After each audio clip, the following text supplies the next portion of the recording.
There are a lot of things that leaders do consistently that makes them successful. And the question is, do you do things consistently that make you successful?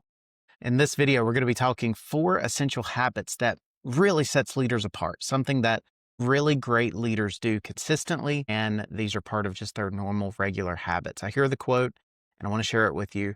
It's not a matter of what you do occasionally. It's what you do consistently that truly matters. So let's talk about these 4 habits of highly effective leaders. Number 1, ask before you assume. This is something that really trips up a lot of people. They rise and they get in that management and that leadership level, and they think they have arrived. I got all the answers. I've worked so hard to get to where I want to be. I've really obtained a level of understanding because I've got the experience, the credentials, all of these things, and I'm now up here. And a lot of times they might just assume they have all the answers. And when maybe they're faced with a problem, maybe one of their employees has the better answer, maybe somebody on their team has a better answer, maybe there's some collaboration that's needed, but instead of asking for help, asking for others' ideas, asking for other things that makes a difference, they just assume I've got the answers. So the very first habit that I would recommend is always be willing to ask. Don't assume. And I remember back one of my first jobs, I had a manager that looked at me one time and she just casually said, "Oh, you know what they say about assuming?" I laughed and I went, "No, I have no idea what they say." And she just smiled and said, "Don't assume." And it was just so simple, but that's what I want to challenge you. Don't assume. If you think you have the answers, great. But don't be afraid to seek out other opinions, other ideas, seek out advice, ask for help if you feel like it's necessary. Don't just assume you have the perfect right answer. Learn, grow, and utilize the resources and the people around you to make even better and more effective decisions.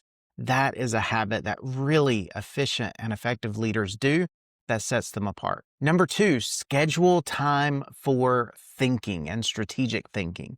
Now, this might sound a little crazy, but if you think of the old cartoon that a lot of people grew up watching, Blue's Clues, they had the thinking chair that you would go and sit in. I know that might be a little bit of a ridiculous analogy, but truly that is something that a lot of really effective leaders will do. They have a specific space. Maybe it's a chair, maybe it's a desk, a specific area that they can go to, and that is their thinking space.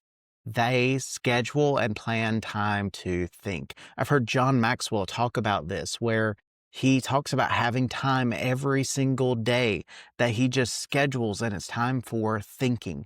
I've heard other great leaders, executives of companies where maybe it's once a week or a few minutes every day, but they schedule time just to sit and think. And this could be about strategy. It could be about people or problems with personnel. It could be how they're going to schedule and plan their time. It could be sitting and thinking about the next great thing they want to achieve, vision for their organization, but they schedule and set that time to think. And that's what makes the difference. So before you just dive headfirst into whatever you're doing, daily, weekly, something, schedule time, have a specific place that's quiet, away from distractions, and just have some thinking time.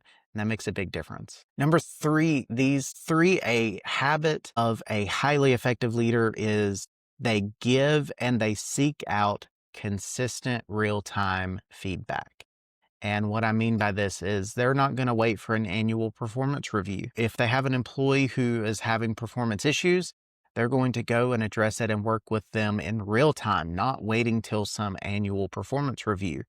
And likewise, a leader, somebody who's wanting to succeed, they're not going to wait until their annual performance review to sit back and go, okay, let's talk about all the great things that I did, or how can this be more effective in the coming year.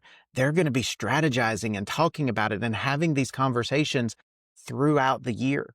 Not just once, not just at an annual review. They're going to be talking about it ongoing in a regular format. Now, this might be monthly one-on-ones. This might even be a weekly one-on-one of some kind where you can engage with different people to ask questions, give feedback, or receive feedback so that you have better ideas moving forward. Because if you let an employee get to an annual evaluation, and that is the first time they hear of a performance issue, you have let them down as a leader. But likewise, if you are a leader and you are waiting till your performance review to try to figure out what the next steps are and what you can do better and how you can improve, then you've also neglected your leadership growth in that time frame. So don't wait. Seek out consistent, regular feedback. Pursue it. That sets you apart as a leader. And then last, number 4 is reflect every week. This could look different for different people. This could be truly just quiet time where you're reflecting and thinking back on what went well, what you could do better, what did you achieve, what conversations did you have, who did you meet. Could be all of those things, and it could be just simple thinking time. What I have seen and heard is more effective for most leaders is to journal.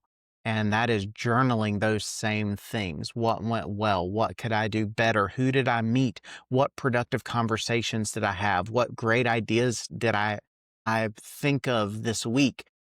Those are the types of things that you would journal and write down and keep a log of. And then at some point, I'll make a video talking about an annual review where you look back over your entire year. But when you look back and you reflect and you keep records of all of those things week to week, that sets you apart as a leader. Why? Because it's not just, I think I grew this week, or I think I achieved something this week.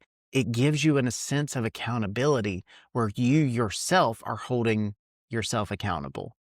But it also gives you something to build off of. I did this great this week, and the next week I built on that, and the next week I built on the last 2 weeks. You are building up by spending that time in reflection. Really great leaders spend time in reflection. So those are 4 key habits of highly effective leaders. Now, do you do those? Is there another habit that you feel like you would add to the list? Let me know in the comments. If you are struggling with these types of habits or you want to build these types of habits, then I've got coaching programs and I do coaching services that helps people build those habits and become more effective leaders. You can check that out in the description of the video, DysonLeadership.com, another place to look for that. Thank you for watching the video. Be sure to subscribe, follow along for more tips and tricks for leadership, communication, personal development, and I'll see you in the next one.